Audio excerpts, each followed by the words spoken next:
Sir ভাই, আপনি তো অনেক অভিজ্ঞ একজন খামারি এবং আপনার থেকে এখন অনেক কিছু জানার চেষ্টা করব। আমরা যারা কবুতর খামারি আছে, আমি নিজেও ছোট পালি এবং অনেকেই পালে, আপনার থেকে অনেক কিছু জানার চেষ্টা করব। এখানে দেখতে পাচ্ছি ব্রিডিং খামার, একটু এগুলো সম্পর্কে একটু বলেন।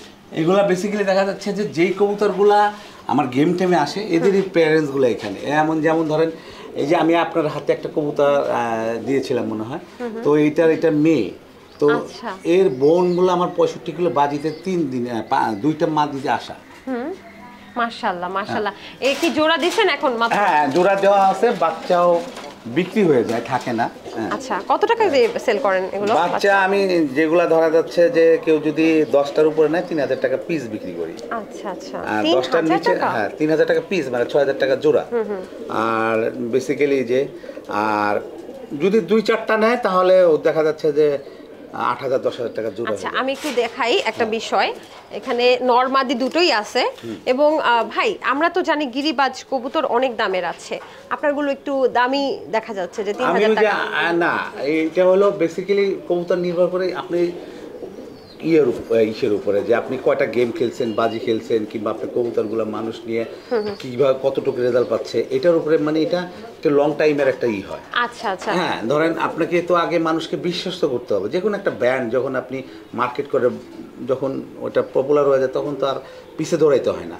তো সেরকম আমি এতদিন কিন্তু কষ্ট করছি, কষ্ট করার ফলে বিধায় আমার এখন মানুষ বাচ্চাগুলো নিয়ে, এবং এই তোতা কবুতরের ব্র্যান্ডিংটা আমার খুব, এটাকে আমরা তোতা কবুতর বলি। আচ্ছা, মুখটা কিন্তু অনেকটা ওই যে একটু ঢোকানো ছোট, কারণ আমরা গিরিবাজের এই ঠোঁটটা কিন্তু দেখে আর একটু লম্বা থাকে, এটা একটু ওই যে তোতাপুরি ছাগলের যেমন আমরা দেখি মুখটা একটু ভেতরের দিকে ওরকম। তো এই এই এই এই কবুতরের ব্র্যান্ডিংটা আমার খুব ভালো হয়েছে। হ্যাঁ, এর জন্য এটা বাচ্চা ক্রস ভাই, এটা রাব্বানি কবুতর বলে আমরা, আমাদের মালালবাগে বড় হয়েছে রাব্বানি, ওনার জাত, ওনার নিজস্ব জাত ব্রিডিং করছে, তো ওনারই কবুতর একটা ব্লাড দিয়ে আমি করছি। ও আচ্ছা আচ্ছা। এবং এই যে তোতা কবুতর যেটা বলছেন গিরিবাজের মধ্যে, এটা কিন্তু আমি দেখতে পাচ্ছি ভাই, যেটা বলছিলাম যে একটু বড় সরো সাধারণ গিরিবাজের থেকে। না, মোটামুটি একই হয়। আপনি যদি দেখা যাচ্ছে যে যদি বড় চর্চা করতে থাকেন তখন বড় করবেন, আর আপনি যদি, আমি তো ছোট চর্চা করি সবসময়, ছোট চর্চা, বড় কবুতর চর্চা করি না। বড় কবুতর চর্চা করলে দেখা যায় আমাদের যে আমরা তো তখন যে যখন আমরা ট্রেনিং করি তখন বড় কবুতর উঠতে গেলে অনেক পরিশ্রম নেয়, অনেক ওয়েট লস হয়, এর জন্য ওরা দেখা যাচ্ছে যে কিছুদিন পরে আসতে পারে না।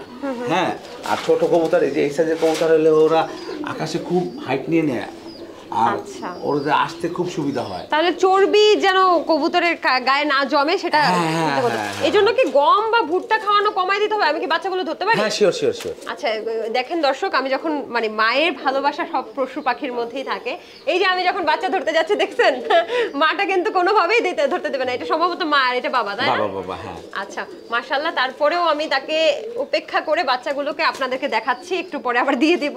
এই পাগল হয়েছে না দাঁড়া। আচ্ছা ভাই, আপনি একটা ধরেন, মাশাআল্লাহ, এই যে আপনার সম্পদ। হ্যাঁ, এই বাচ্চাগুলো এখনো হচ্ছে মায়ের মুখ থেকে বা বাবার মুখ থেকে দুধ খায়, তাই না? এই যে যখন বেবিটা হয়, এই যে এই সময়টা তো খুব দরকার যে ওদেরকে ঠিকঠাক ভাবে খাওয়ানো, তখন কি খাবারের কোনো পরিবর্তন করেন? খাবারের পরিবর্তনের ভিতরে এখানে আমরা কিছু সকালবেলা গুঁড়া খাবার দিই, মানে যে গুঁড়া খাবারগুলো থাকে, আর বিকালবেলা দানাদার খাবার দিই। গুঁড়া খাবার কি? গুঁড়া খাবার বলতে চীনা, তারপরে ছোট ছোট খাবার যেগুলো থাকে, যেটা ওদের খাবার সহজ হয় ঢুকিতে বাচ্চাদের। আর দুপুরবেলা আমরা এই দানাদার খাবার দিই, তখন দেখা যাচ্ছে যে বাচ্চাগুলি হয়। আর ওদের সপ্তাহে 2 দিন ভিটামিন ক্যালসিয়াম দেই, জিঙ্ক দেই। কি কি ভিটামিন দেন? পানিতে ভিটামিন, মাল্টিভিটামিন। হ্যাঁ, মাল্টিভিটামিন। আর সাথে আমরা গ্রিটটাকে সরবরাহ করি। গ্রিটটা এমন একটা জিনিস যে কবুতর হজম শক্তিটা বাড়ায় এবং কবুতরকে পেটটা ক্লিয়ার করে। আচ্ছা, অনেকে যে আরো হজম শক্তি বাড়ানোর ওষুধগুলো দেয়, কার্মিনা বা এগুলো কি আসলে? এগুলোর সাথে আমরা বেসিক্যালি যে আমি কালো পানি বানাই। কালো পানি কি? কালো পানি হলো ওই যে আমলকি, হর্তকি, বয়রা, জ্যৈষ্ঠমধু, এরকম মানে দেখা যাচ্ছে যে 14, 15, 20 আইটেম দিয়ে আমরা ওই যে ওইটাকে ভিজিয়ে রাখি। ভিজিয়ে রাখার পরে 4-5 দিন ভিজিয়ে রাখার পরে, হ্যাঁ, তখন ওইটাকে আমরা জাল দিয়ে ওই কালো পানিটা, মানে ওই কালো পানিটা আমরা সপ্তাহে 2 থেকে 3 দিন দেয়। তাতে কি কবুতরের বাচ্চার হজম শক্তি বাড়ে? কবুতর না, ইভেন আমিও যদি খাই আমার জন্য কিন্তু খুব বেটার। একদম শুরুতে বলছিলেন যে খুব স্ট্রাগল করে উঠেছেন, এখন কি অবস্থা? আয় ব্যয়ের যদি একটু হিসাব বলতেন। আয় ব্যয় বলতে কি, আমার এইখানের টাকা দিয়ে ওইখানে আমার চলতে হয়। এইখানের টাকা দিয়ে আমার সংসার প্লাস কবুতরের খাবার সব, ছাগলের খাবার সব এইখান থেকে। মাশাআল্লাহ মাশাআল্লাহ, তার মানে একটা ভালো অবস্থানে আছেন। সেটার পরিমাণ কি বলা যাবে না? হ্যাঁ, বলা যাবে না কেন, ধরেন আমি বলি খাবার লাগে মাসে 25 থেকে 30 হাজার টাকা। খরচটা না, আমি জানতে চাচ্ছি যে কি পরিমাণ আয় হয় বিক্রি। খরচ করলেই তো আয়টা বেড়ে আসবে। 30,000 টাকা লাগে, এনাদার খরচ আছে ছাগলের খাবার টাবার আরো 10,000 20,000 টাকা, এভরিথিং মিলে এখানে 50,000 টাকা ছাদে খরচ আছে। তাহলে আমার 50,000 টাকার উপরে আয় হয়। মাশাআল্লাহ মাশাআল্লাহ, ভালো থাকেন সোহেল ভাই, আসসালামু আলাইকুম। ওয়ালাইকুম আসসালাম।